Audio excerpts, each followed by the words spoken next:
दरवर्षीप्रमाणे यावर्षी सुद्धा श्रावण सोमवार निमित्त अचलपूर शहरात भव्य कावड यात्रेचे आयोजन करण्यात येत असते।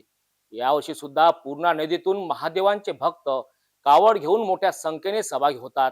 यावेळेस रायपुरा, अचलपूर, गांधीपूल व बुंदिलपुरा येथील कावड आयोजकांनी मोठ्या संख्येने सहभाग घेतला। 6 कावड एकाच वेळी सहभागी झाल्याने अचलपूर शहर नगरी दुमदुमली। या दरम्यान भाजपा जिल्हा ग्रामीण उपाध्यक्ष ठाकूर प्रमोद सिंह गडरेल व शक्ती फाउंडेशनचे अध्यक्ष श्याम सिंह गडरेल यांनी कावडचे भव्य स्वागत केले। अनेक कावडचा सहभाग असल्याने पोलिसांचा सुद्धा मोठा बंदोबस्त येथे दिसून आला। कावडचे अचलपूर शहरात ठिकठिकाणी भव्य स्वागत करण्यात आले। ही पारंपरिक कावड यात्रा शांततेत व शिस्तीत तापे भारती मठावर पोहोचली। येथे भोलेनाथ शिवलिंगावर सर्वांनी जलाभिषेक केला। याचाच आढावा घेतला आमचे अचलपूर येथील प्रतिनिधी नितेश किल्लेदार यांनी।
शिवभक्त कावड मंडळ गांधीपूर अचलपूर हे आम्ही गेल्या 3 वर्षापासून याची सुरुवात केलेली आहे आणि हे म्हणजे अशी कावड यात्रा झालेली आहे आमची की जशी म्हणजे मानाची कावड यात्रा.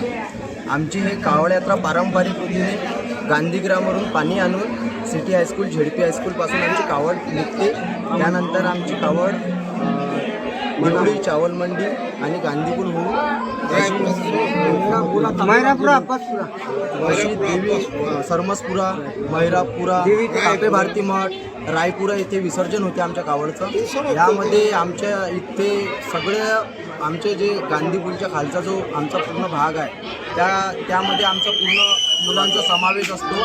यामध्ये मिनिमम किती आज भरणे किती आहे कावड? आज भरणे 101 भरणे आहेत आमच्या कावडला आणि आमची कावड पण 101 फूट आहे. किती कार्यकर्ते यासाठी उचलण्यासाठी लागले असणार? ह्या कावडला उचलण्यासाठी कार्यकर्ते लागले असतील 300 ते 350 लोक. काय म्हणणं तुमचं? केव्हापासून परंपरा चालू आहे? हे आता गेल्या 3 वर्षापासून ही परंपरा चालू आहे. रायपुरातील जे मुलं आहेत त्यांनी याची सुरुवात केली होती. आज ती सुरुवात करून आज हे मानाची कावड झाली. ज्याप्रमाणे अकोटची जशी मानाची कावड असते त्याप्रमाणे जी अचलपूरची सुद्धा मानाची कावड आज झालेली आहे आणि याच्यात दरवर्षी भक्त वाढतच जात आहे आणि याच्यात कमतरता नाही येत आहे आणि हे कावड अशीच राहो आणि याच्यापेक्षाही वाढत राहो हेच इच्छा आहे.